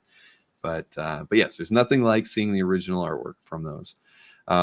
So we can go next up. We're going to take a look at some work from Man of Steel, and all from the same issue here. We've got lot number 9 to start us off. And so this is, we got Man of Steel issue 54, and it's page 9 from 96, and it's Dennis Janke inks, and this one's priced at $6.50. I think all these pages are pretty cool because you get the Spectre in there, and just that must have been a fun character to draw. Had you worked in a lot with Superman and Spectre before this? When I did this, I don't think I had drawn Superman much before. I mean, I think I did him in some style guides, and I did some short stories back in the late 80s or the mid 80s. I did a bunch of short stories, Superman 2020, a couple of other Superman stories, and they were 8-page stories that they used to give us to learn our storytelling skills. And so DC would give us these 8-pagers. I would do my 8-page story, then bring it into Joe Orlando or Julie Schwartz, and they would tear it apart and make me go home and draw it again. I had to draw it again, and then come in and they give me another 8-pager. And it's true. And that's so that was my first Superman stories were those things. I didn't get to draw him officially fully in his own issue, I think, until this Man of Steel stuff that was from the 90s. It was a lot of fun, but it was also a little intimidating because it's Superman. Right. Well, Dennis inked this page fantastically, and all the other ones He really did his thing. I really liked his inks on this stuff. It was a surprise because I didn't know he was going to ink it either, but man, he really did it. I wanted to thank Jim D'Amico for claiming lot 9. I think it's Jim. That's a first. You've broken the ice for yourself. I didn't even know. Jim's a longtime friend. He's from Northeast Ohio, and beautiful. Thank you. We've hung out before, and it's nice to have you on the show. So let's keep looking at these the pages from this book, because the next one's a DPS. So this is lot 10, priced at $800. We get Superman on this one, and long hair, of course, from an era where a lot of people enjoy. So this is pages 10 and 11 from that book, priced at $800. I'm glad you put them together, because when I sent it to you, I know they were apart, but I'm like, that's a double page spread. You got to put it together. Oh yeah. I think when I sent the mailing out, I didn't put it in as a DPS, but I showed everybody it as a DPS. But this is awesome. Yeah, this is a lot of fun. I think I like drawing that Lois Lane in on the far right. I was trying to do my best broad-shouldered Howard Chaykin imitation, but yeah, this is good. I remember doing this double page spread and just having a lot of fun. I like the Spectre figure, the upside down Spectre figure. It's kind of cool. I'm like, I don't know if he's ever looked that muscular before or after. But that's true.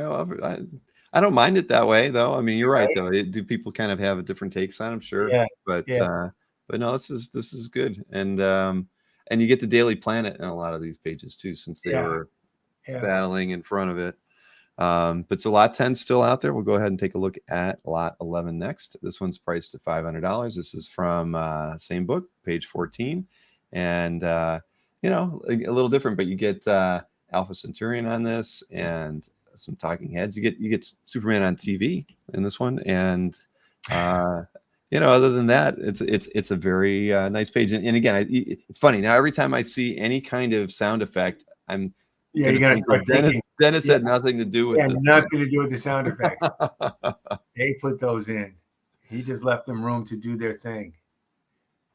Yeah, that's funny. yeah. They I like nothing wrong. Let's see, but yeah, interesting that you know, I just, it's funny. I always just thought that artists always were working with the sound effects and stuff, but I mean, I've learned something new today. they got me out of that with the question, and I never went back.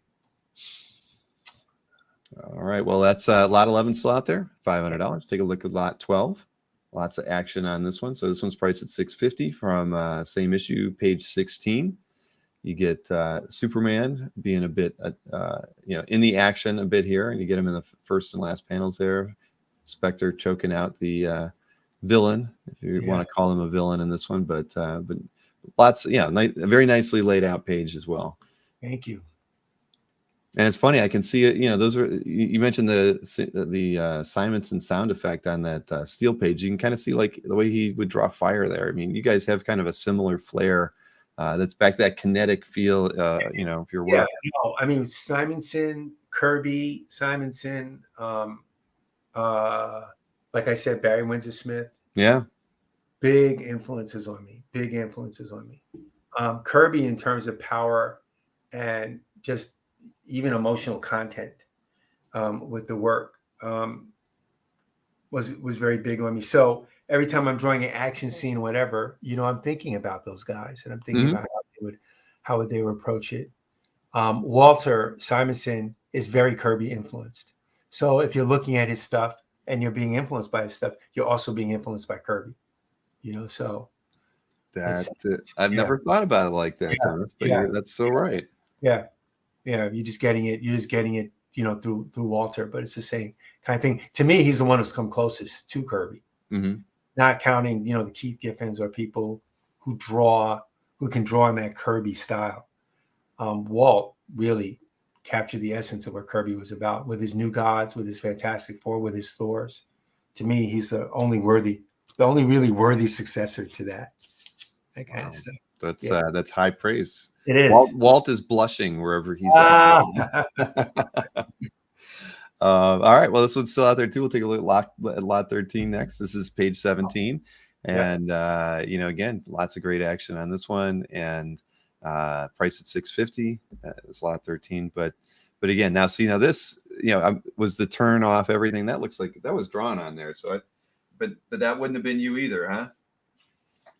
Which one? Like in the last panel where it says turn off everything. Turn off everything, every power station. Because that was drawn into the page. I probably lettered that in because they asked me to, like, you know, it was something like a big voice coming out. So I probably indicated it, but you can be rest assured I did not letter that. You didn't want to do that. It's a skill that's beyond me. I wish I could letter. No. You know, kudos to all letterers, all the Janice Changs and Jim Novaks and all these people who did Artie Simek and, you know, the Ben Odas and all these people. They're awesome. I met Ben Oda's family at a convention recently. It may have been in Hawaii, I think it was, where his son came in and talked to me and met me, and I was just like, oh my God, your dad was just like the best letterer ever. And he was like, you know, not a lot of people recognize my dad for what he did. I'm like, man, we grew up seeing your dad. It was lettered by Ben Oda. You knew it was lettered right. It's like, yes. Well, that is true. Letterers don't get a lot of the credit. But you know, comics is a medium, very collaborative medium, but it needs all the things that come into comics to make it comics. So from the writing to the art to the inker to the colorist to the letterer, we're trying to create a very unique experience that you could only get from reading a comic book. And lettering is such a big important part of that. So yeah, all kudos to the letterers. Well, we're gonna continue on here, but I agree with you. Like Orzechowski and all the ones he did on X-Men with different penciler and inker teams, and the value of a good letterer was. I mean, we just don't think about it today. I mean, because we haven't seen it. I mean, like we said, we're going to see a point where when you go over to the Silver Surfer where there's no lettering on the page, it's pretty much the same time period. Yeah. So here we got 14 at 650, and again the same issue, and page 19 on this one. You get a lot of action. You get Superman up close with his long locks, and very nicely done as well. You get again still in front of the Daily Planet. Yeah. This whole thing took place in front of the Daily Planet, fighting in the sky. Those long vertical panels. It's like giants fighting. It was interesting. It was an interesting time to draw Superman when he had his hair like this in the 90s. It was just like, oh, that was the look. So here we go. Right. No, there's a couple of guys on CAF who are fans of the long hair. Yeah, Marcus just said sweet mullet. Yes, that was the time period, right? Longshot had a mullet, right? When Art Adams drew him. I mean, I complained about that. Yeah, right. So it was all the rage. I think I had a mullet probably back then. Oh my God. If we were to dig out any photographs of me from that time period, but it was all the rage. Hopefully not, though. I can't quite remember. But so we got lot 14 here as well, 650, and we got one more page from this. I think it was the end page, right? From this where this one's probably 600, page 22. He's almost got one girl, and then the other girl swoops in, and such was Superman's life during this time period. Yes. Yep, you're all I have left in the world. Couldn't bear to lose you. Yep. But again, really nice. While the coloring and stuff is cool, it's so much nicer to see the originals. You look at those first two panels, and you really can't tell. When they colored it the way they did. You never know, like, was there really pen and ink laid down for the figures? The one, the shaman in the background on the first one, or Spectre in the second panel, and then you get to see the originals, and there it is, right? I mean, it's we see that today a lot too, right? When people are making subtle changes in, with the coloring, changing stuff and making the ink lines into a solid color. But this is when they first started experimenting with it. Yes. So let's see, business up front, party in the back. Yes, that's right, David. Those were the good old days. All right, so this is our last Man of Steel page 2. So now we're going to transition over to some Silver Surfer stuff. Okay. And we've got 6 or 7 pages. I forget how many we've got from that issue. But let's take a look at the first one. So lot 16, this is the title page to Silver Surfer 143. Page 1, of course, for that. No lettering on it, like we talked about. All of that was done after the fact. We got this one priced at $750. So this is from '98, a few years later than the earlier stuff that we were looking at. But this is the one where when I first looked at it, I thought Barry Windsor Smith. You look at just the shadow lines on the board, on the surfboard, right? I mean, that's right out of Weapon X. It is kind of feel, isn't it? I mean, it is the whole thing. So. I mean, like this whole job. We were talking about this earlier. This whole job, I think, was the first time I worked with John Floyd. I believe it's the first time him and I worked together. But I wanted to work with John because he had inked Barry Windsor Smith on Rune and a bunch of other stuff that Barry had done for himself. And I thought anybody's good enough for Barry Windsor Smith, like I said, is the guy for me.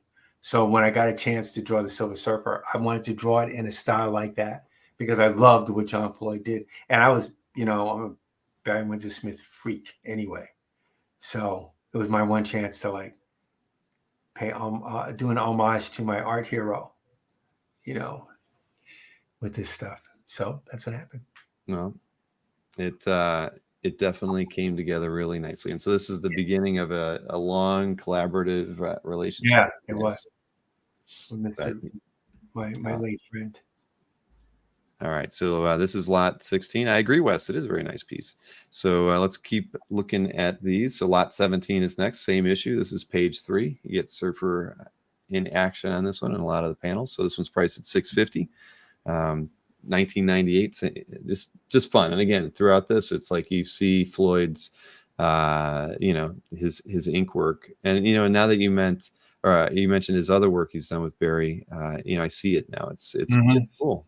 I mean, but do you really, like in something like this, do you really change your pencil style that you're sending to them to, kind of fit with No, I didn't change it to fit with what he does, but I certainly knew that if I put down, okay, so in my work, lines define form, but they're also design at the same time, right? So I'm drawing lines, I'm putting lines that define muscle shapes and define things, but I'm also putting in lines that are purely design. So you needed to work with someone who can understand the difference between something that was form and something that's design. It's something I share in common with Walt. Um, and and and John was able to look and discern the difference. You know, some things are used, there are lines that are used to delineate a cheekbone or an eyebrow or a nose or whatever, but then there's other lines that indicate a texture, and there's other lines that are just purely there for design, to lead your eye to a certain place or to just give you a pattern, interesting pattern to look at. Everything's in service of the story.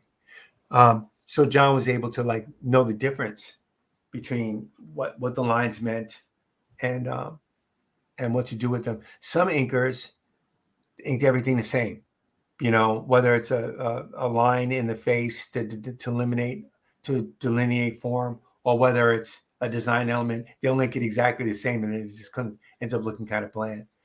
John always understood the difference. So that's a very long-winded explanation, but that's no, you know, makes a lot of sense. And I enjoyed Rune when it came out too. So it's that's why I can see. Like I said, it's good enough for Barry Windsor Smith. It's good enough. Right. So Exactly. Let's see here. So this is 17, price is $650. Next up is 18 from same book. This is page 5. This one's priced at $600, and we don't get any Surfer on it, but we get a lot of cosmic Kirby fun in this piece. I love that, you know, that last panel with the, you know, even with the inset on there. I mean, it's just it's very enjoyable. I love looking at it. And I've got the original here, so that one, this one, even though it didn't have Surfer on it, I looked at this page a lot because it is fun. It's a good one. She's pretty. She's great with a big headdress thing. Now, for a character like, you know, like that you hadn't worked on before, did they give you character design sketches? They give us character design reference and stuff, you know, on what to do. So, you know, you try to use it as effectively as you can. Usually the first thing you do when you have character design reference looks so much like the reference that you almost have to redo it. Because you're like, I'm sticking a little bit too close to what they gave me. But she was a lot of fun to draw. This whole issue was a lot of fun to draw because I got to do you can see all the Kirby stuff, all the Kirby energy, and like, you know, these nonsensical things that connect the universe together. I got to draw a lot of that stuff with this issue. So it was fun. Very nice. We got 18 available at 600. Then we have lot 19. This is page 9. And again, when you look at this, do you not think about Barry Windsor Smith when you look at I really did it like that. I really did it like that for this. That is because this on the ground, the whole thing. Oh my God. I mean, it's just amazing. Yeah, now that I've said it, you can't unsee it. No.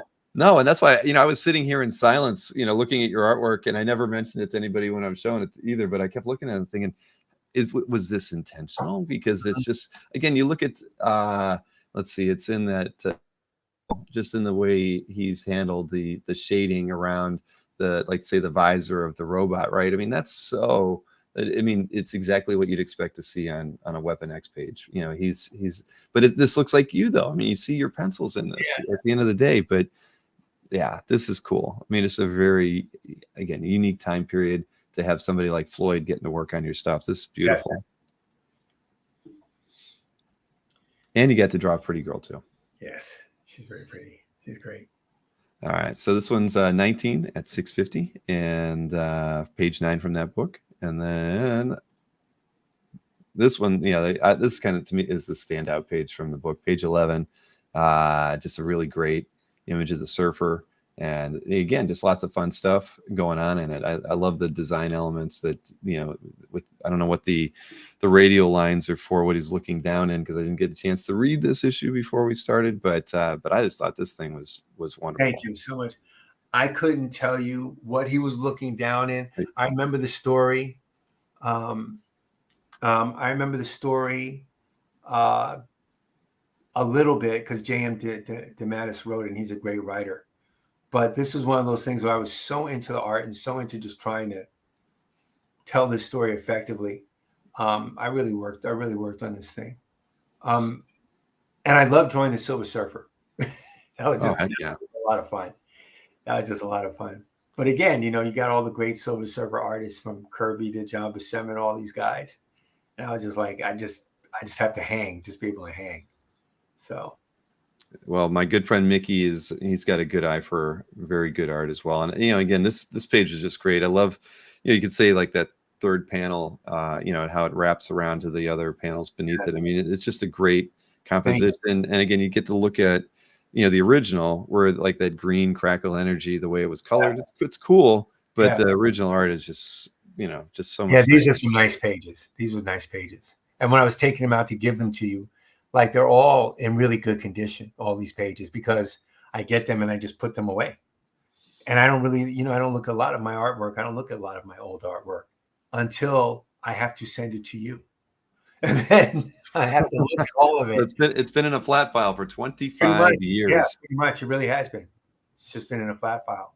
So they're like pristine new pages because I just never look at my old stuff. But I pulled it out now, and so now I get to relive it. And some of it is pretty good. So it's pretty good, I have to say. I'm not going to argue with you on that one. So thank you, Mickey, for picking that one up. I think we've got 2 more pages from this book. So lot 21 is next.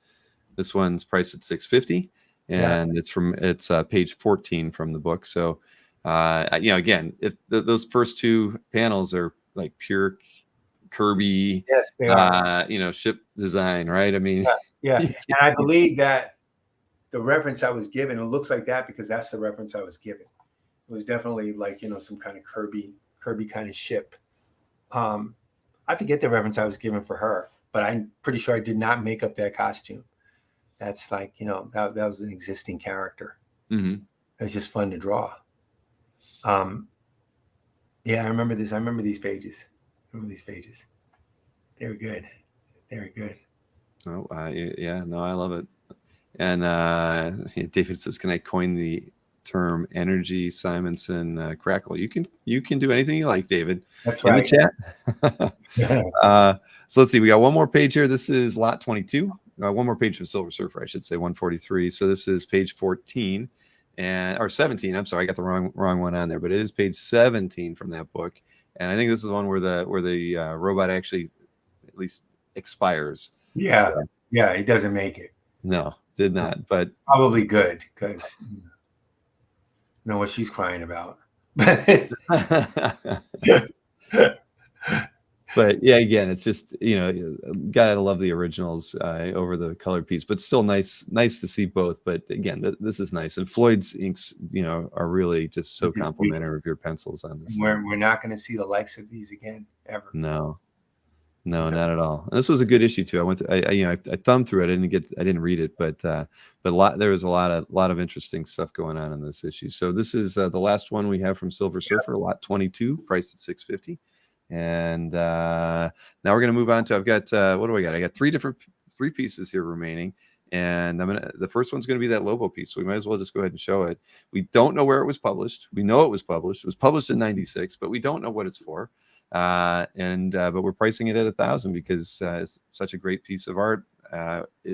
Someone will find this and find out what it was used for and be very happy to. Right? We have no idea. Even the artist doesn't know. I remember drawing it. I remember having a lot of fun doing it, but I don't have any recollection as to what it was for. If you look at the original art, whoever gets this, you can see there's a faint outline of some kind of female figure that was indicated that I did not draw. So it might have been something like there was a photo of a model. There was something, I was definitely lighting someone's cigar or cigarette with a blowtorch thing. But, right, because you mentioned this might have been used in something that like wasn't a magazine. even a magazine that might not have even been a DC publication. Right. It might have been used in something a little different. Right. But Caesar, I think, if I'm not mistaken, Caesar's the one who owns the pinup I mentioned earlier. That was from that gallery pinup book. Oh, okay. Lobo, He can confirm or deny that, but I'm pretty confident. So Caesar, so he obviously loves your work, loves Lobo, and it probably went to the right collector. So thank That's you, Caesar, wonderful. for picking that up. Thank you, Caesar. Yeah, Caesar did say yes, he does. So and David mentions maybe Wizard. I mean, anything's possible, right? It At could the have end been of the day. Wizard. It could have been Wizard magazine. Yeah. Sounds like that's what that was. Now, and that might be why it has like His that Wizard was big space for back a trade then. dress. Right. That could have been for some copy inside Wizard. Yeah. There you go. We did not think about Wizard or go through that. Wizard at all. But that's back when Wizard had an inordinate amount of influence over this industry. being on a Wizard cover, being interviewed in Wizard, like all the Image guys, all that stuff was to, if you made on Wizard, that was like a big deal. Oh, heck yeah. I mean, it made rock stars out of the guys at Image, right? Yeah. Sure Wizard started right around 93, 94, somewhere around in there. So yeah, they makes sense. They did a lot of good things during that time, I think. So again, Caesar, thank you so much. Definitely went to the right home there, and we're really happy for that you got it. And if you do ever figure out what it is, Caesar, please let me know. I would love to solve the mystery that we've been talking about for 2 weeks here. So okay, we got 2 more pieces, and I kind of talked about this one earlier. This is pencils only on a cover that was inked by Bill, Michael Cray 11. And I showed this one, to the chat a few nights ago as well. And it's great, so much detail that you packed into this piece in the pencils. And then, it goes over to Bill, and Bill's got to think about, how is he going to, pull all of your thoughts together into something, and ink it, because you look at like you said, it's split in half, and on the dark side of his shoulder and his chest muscle there, Bill's done something different than what you did. You just kind of filled it in, and he decided, I'm going to give it some more texture. Yeah, he went further. I told you, he's like, he'll take what I do, and this is a pretty intense cover, and there's a lot going on with that split in half figure, and he just even went further. He even went further. I just love the way he rendered, the side of the face that you can actually see. He just a phenomenal. He changed the neck a little bit of what I did, but I think what he did just works. It just works. So that's one of those really crazy covers that we did. That's like always been a personal favorite of mine, just because it was just so split down the middle and different. Yeah, I mean, he like the right side. Yeah, the right side. The face is light, but the background is dark. On the left side, the face is dark, but the background is light. Mm-hmm. The face is dark and the body is dark, but the background is light. So we're just playing around with you even kind of tweak your background a little bit too. Yeah, he did. Now, sometimes I think he might tweak it because he doesn't want to draw all that stuff. It's like, let me put it in effect or something, But other times, like he'll definitely plus it up. Yeah. Almost use like some kind of photo on the right side, the light side, with the buildings in the background. Mm-hmm. Like I drew buildings, but his look even more realistic and stuff. So I'm wondering what he really did with that. He's just a genius. That's why it'd be kind of cool to actually see Bill taking a blue line of yours and then doing his thing on it. Yeah. Do a video of it, just saying, see how he approaches it. And to start like a video series, how we collaborate. And you can. Well, this one is still available. And I saw, I'll just switch over to here. What was it? David thought that it was from 93. The only thing I'd tell you, David, is that it's stamped on the back 96 from DC Comics. So if it was Wizard, again, that's why it's just kind of a tricky piece to figure out where it was used, because I was doing searches on DC Comics related stuff from 96, and there just isn't anything that matches that. But could it be something in Wizard 93 from issue 20? I don't know. Anything's possible. But somebody will point it out. Caesar will let us all know once things have settled. So last piece that I have here that I've got slides for is Lot 25. And this is from Nocterra. And I did not read this, Dennis, so I'm not familiar with the book at all. But this one actually comes with 2 pieces. So we priced this at $1,500. You get the inked version and also the pencil only version. So I assume you, rather than inking on this one, you chose to light box it. Yeah, I just basically put the pencils down on a light box, took a clean piece of paper over that, and then did the ink version. And the reason why I do that a lot of times is because if I mess up the ink version, I can do it again. Yeah, I can fix whatever happened very, very, very, very quickly and easily by just putting a new piece of paper over it and doing it again. And sometimes when you do it like that, you also add stuff that's not even in the pencils. It just gives you a different kind of freedom. Mm-hmm. Oh, definitely. To do stuff. An unusual cover, but I remember liking this one a lot. And I drew this issue. Snyder, Daniel, Cowan. It should say Williams because Kent Williams inked this issue. So, well, now you're going to make me go buy a copy of this. So I can Kent Williams inked it. It was great. It was great to work with him. I cannot wait to work with him again on stuff. Yeah, no, it is a striking image. Everybody knows that my wife doesn't let me buy any artwork that has skulls in it. It is. It's too creepy. And she's like, you can never hang any art on the walls in our house if it has a skull on it. So it's like, I might as well never buy anything. Yeah, right. It's it's a faux pas around here. But let me see here. So was that a one shot? I think it said it was a special story from. So it was a one shot. Yep, yeah, we have that, Caesar. Yeah, shot in the middle of the whole series about that particular character. So it was a lot of fun. Creepy. Now, what's that? It's creepy. It is creepy. Very. So David's going to take up the challenge of figuring out where that was published. I appreciate it. I needed somebody to do that. But so Denys, we talked ahead of time. Did you do any drawings? Now I don't want to show them yet, but did you do any drawings? I did a few drawings. I've been just sketching around. So I did some question. Oh, you did? Yeah, I did some question drawings, some sketches. Are they finished or are they pencil only? And then they're pencil only at this stage. They can be inked. I can certainly. I was planning to ink them because we did that in the first show. Yeah, as I recall, we showed off some stuff and then just let people pick and choose which ones they might like to have you finish. Sure. So these would be pieces that I don't have and would be mailing out, and that Denys would probably give these to Jim McLaughlin, who would mail them out for you. Yes. Yeah. Okay. I mean, I don't know how many he did, but we didn't even talk price, Denys. So maybe we need. I think we probably had them at. I mean, are these on without showing them yet? Are they on 11 by 17? They're all 11 by 17. Okay, so they're 11 by 17. They're big. They're not small. I don't know what do we ask for before. I usually whatever we ask for before would probably be fine.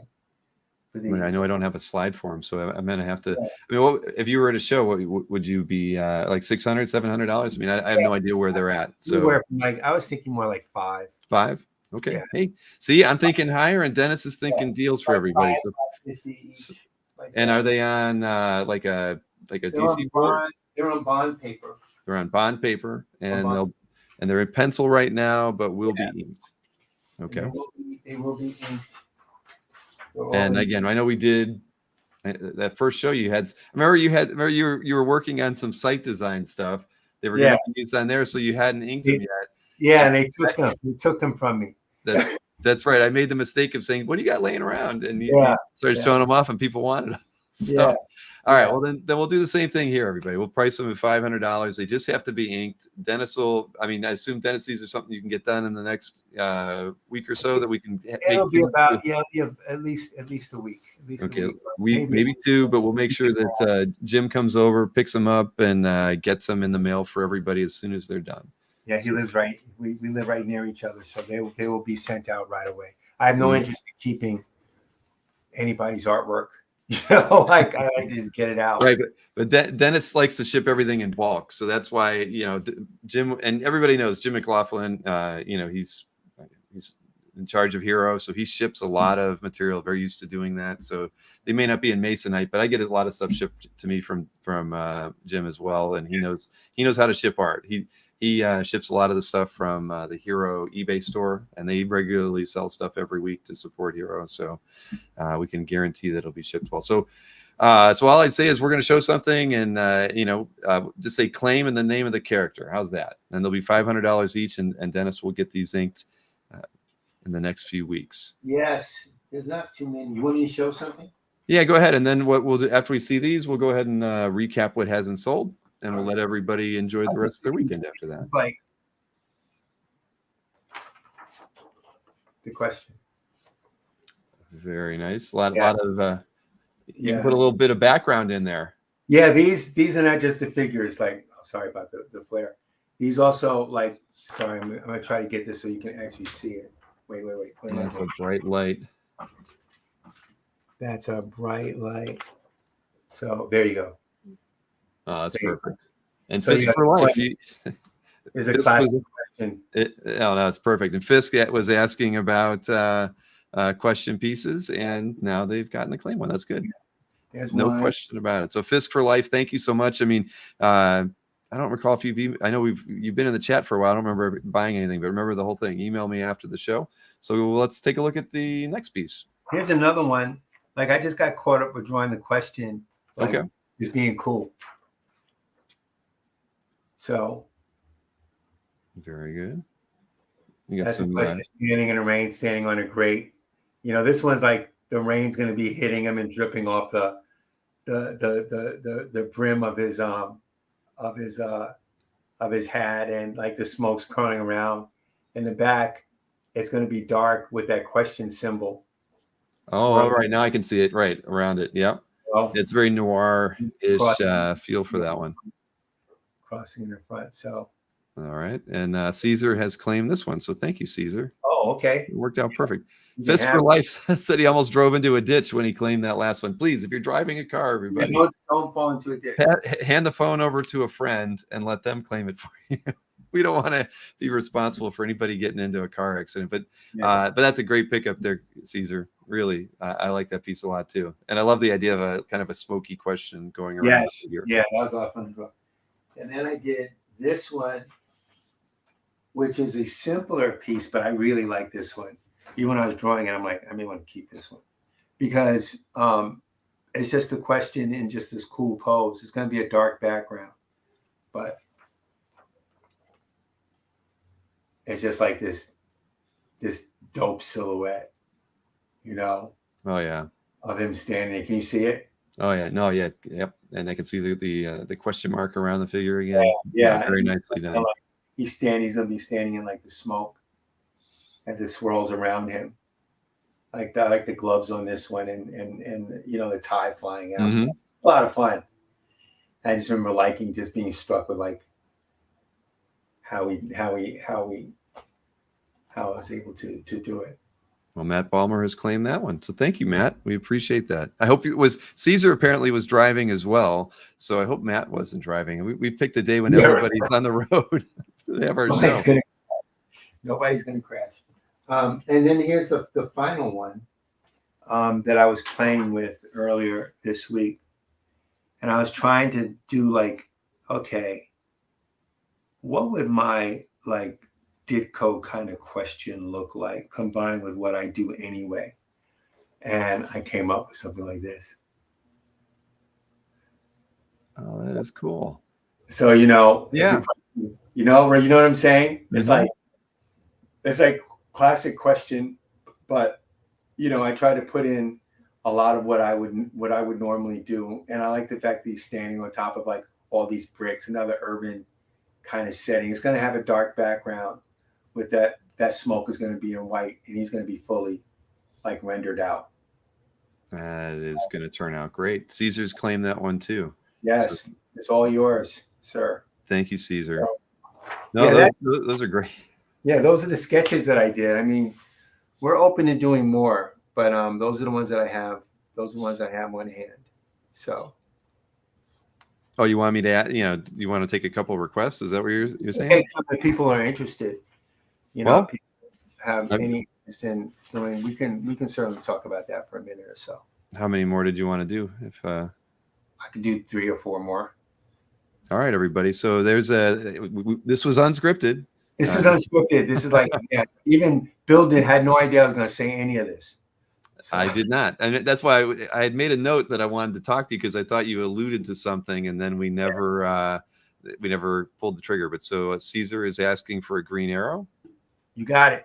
All right, I'll make a note of that. Green Arrow as well. Caesar, thank you. So anybody else that's interested in anything, obviously Denys has had a very long career in comics. You can and probably might even be up to tackling a few characters he might not have done before. But I've seen Green Arrow before. So Green Arrow, yeah, is a good one. Winter Pal, only the question ones were pre-drawn, but if you had a character that you would like Denys to do, he would be he's open to taking your request. Yeah. For $500, they'll be on 11 by 17, fully inked. Yep. So it's and that's up to anybody in the chat. If you're interested in it, just let us know. And I mean, heck, if we don't fill them up here, I mean, anybody who watches afterwards can shoot me an Winter Pal has she asked about Static Shock before we got started today, and no, great choice. I think you did a Static Shock once. I did. Maybe like the second show we did, there was something. Yeah, I remember that. Well, that's wow, that's a good pick, Winter. Congrats on that one. Thank you, Winter. That's a great name too, Winter Powell. So, person name like that is going to be famous. I could tell. Winter Powell. Yeah, oh yeah. Right. Well, Winter's picked up a lot of nice pieces over the last year or so on the channel. So thank you so much, Winter. Thank you, Winter. Now, let's see. So, and then what is Matthew Ballmer asking? Matt said, how about one with Mr. A with Rorschach? Are you asking for two? So you want to see two characters on a piece? Is that what? I can do Mr. A and Rorschach. It's more money. It's two characters. So, if we take that one, that'll definitely round out, complete what we're asking for. But just Matt, just confirm you want to do two characters, and what would you want to do the two character piece at, Denys? Well, we could do it for like $750. Oh, he wants two separate pieces. Okay, well, if we're going to do 500 each. Okay, well, we could do that. Okay, Matt. Mr. A and Rorschach. I've done Rorschach before. I was at a convention. This is so crazy. I was at a convention. I don't know if it was Connecticut. No, it was Austin, Texas. And I'm standing there, and this guy comes up dressed exactly like the question. So we're all freaking out, right? Like the question, has no face or anything. You're freaking us out. He walks away. 2 minutes later, Rorschach shows up. New dress is Rorschach. The whole thing, the face, the thing. We're all looking at him like, the question, he's right over there. You guys have to get together and fight. So... So we got pictures of both Question and Rorschach together, and I thought that was just crazy. I don't think I've seen a photo of the two together before. Yeah, right? In cosplay. So a Mr. A and a Rorschach. And a Static. So we got I've got everything noted here as well. Okay. Yep, and Caesar got the Green Arrow. We got Static Shock for Winter. Yeah. Well, that's great. I mean, thank you, everybody. We never, we haven't done this really since like this since the first show. And I appreciate it, Denys. I think almost all the pieces that you did from that first show ended up on Comic Art Fan, so everybody got to appreciate them after it was all said and done. Yeah. Let's see, not a request, but have you done much prints outside of Alter Ego, like illustrations? No. I mean, I've gotten occasionally people ask me to do some sketches, in concept prints or whatever. But all my prints stuff was really for that period, and for doing it for prints and Alter Ego during that time. So I haven't done a lot of prints artwork outside of that. Mm-hmm. One last question. Caesar's picking up. Well, Caesar got the Lobo piece, of course, but he picked up the question that you showed and asked for a Green Arrow. Could you do him a Batman as well? That's okay. I did not want to force Denys to do anything he doesn't want to tackle, but I saw that request from Caesar. Yeah, that's 5, right? So that's good. Yeah, that is yep. Green Arrow, Static, Mr. A, Rorschach. Yep. Yes. Okay. Yeah, I'll do him a Batman. Okay, and I'll email you a list after. Okay. So we make sure we cross check and verify that we've got everything. Perfect. Oh no, a piece with all 3. What does that mean? I'm sorry. No, what's the? Now I'm thrown. Caesar says, no, a piece. with all three. Oh, you're saying all three in one. Is that what you're saying? I don't know what he's saying. So what does he want? He wants Batman, Green Arrow. Right, because he's is that what he okay? Because he already got the question, Green Arrow, and then he's saying, are you basically saying, Caesar, that you want Green Arrow and Batman on the same piece, but you want all three? So because you had claimed the one question piece that was pre-done. Yeah, he's not gonna. That piece has already been drawn. There's no space for Batman or Green Arrow. Right. So Caesar, did you want to keep the first one that you claimed and then have a separate piece with all three on it? And can you do a piece with all three on it? I guess I can if he wants it. It just depends. Okay. So I guess Caesar, so you'd keep the question image as a separate piece, and then we would do or are you going to put the question piece back out to the audience in some manner? And Dennis, I guess I'd have to ask you on a 3-character piece, where do you want to be price wise on that? It'd be about 1,000. Okay.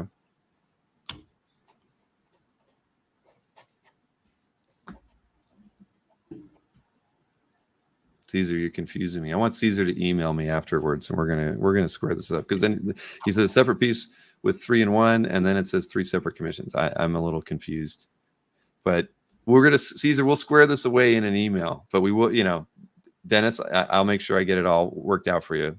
Okay. Yeah, I feel like either I'm misreading the what he's asking, or it's okay. So, it's okay, Caesar. That's it's okay. of these things. So we already have a Static Shock. We have Mr. A, and we have a Rock, right? Yep. And we know that. Correct. And we know Caesar likes the did pick up one of the questions. Also wanted a Green Arrow and Batman.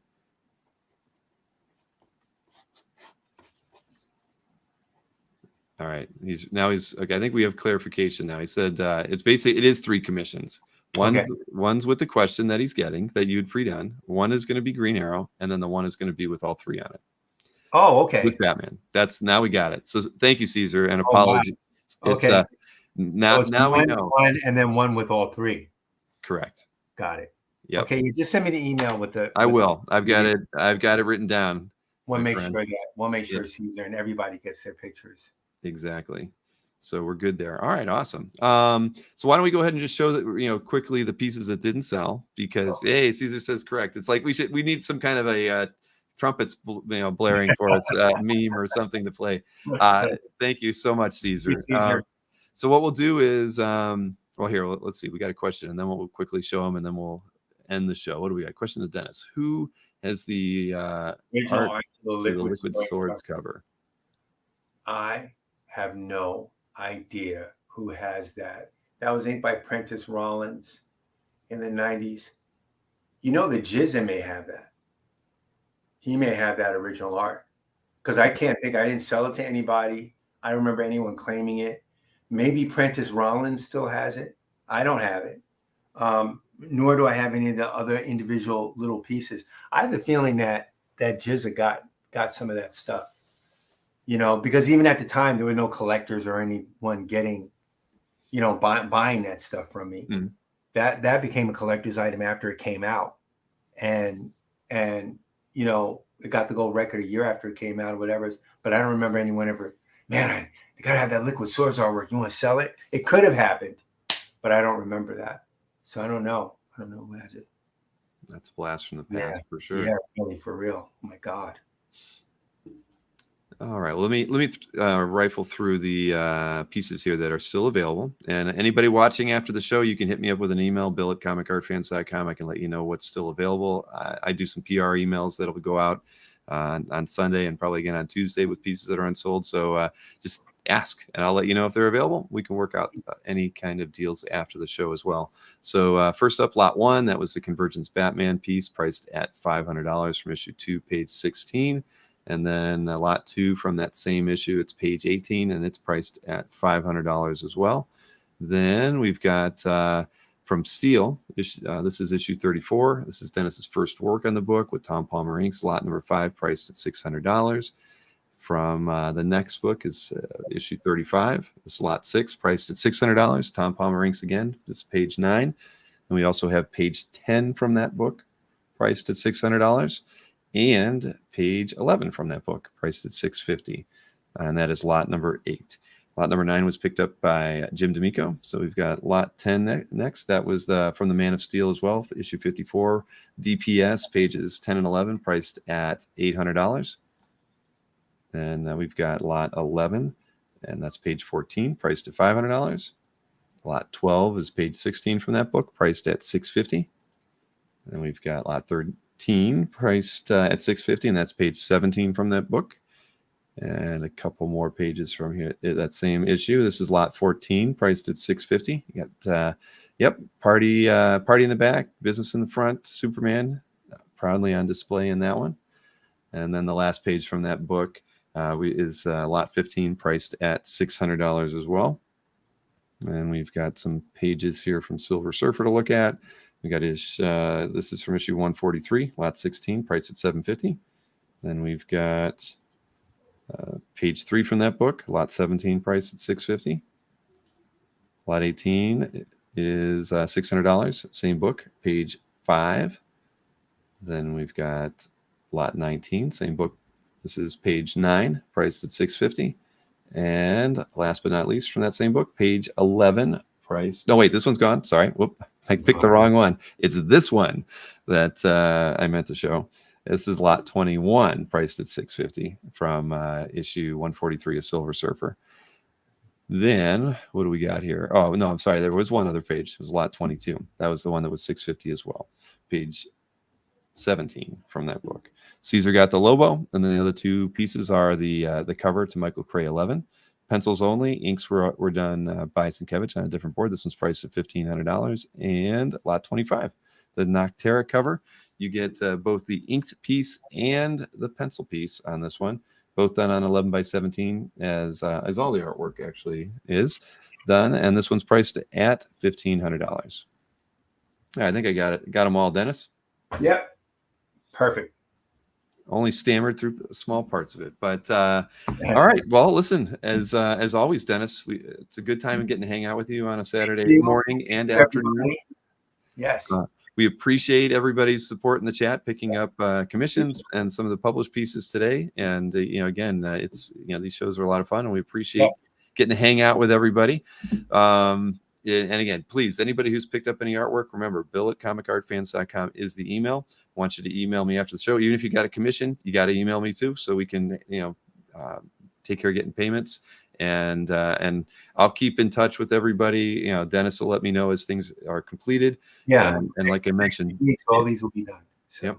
Perfect. And Jim McLaughlin will be taking care of things. Jim will be like, Dennis, you're making just tell him you stop calling me Cohen. And right now, call me by my right name. Exactly. So, all right, everybody. Thanks again. We sincerely appreciate it. We'll see you again soon. Enjoy the rest of your weekend.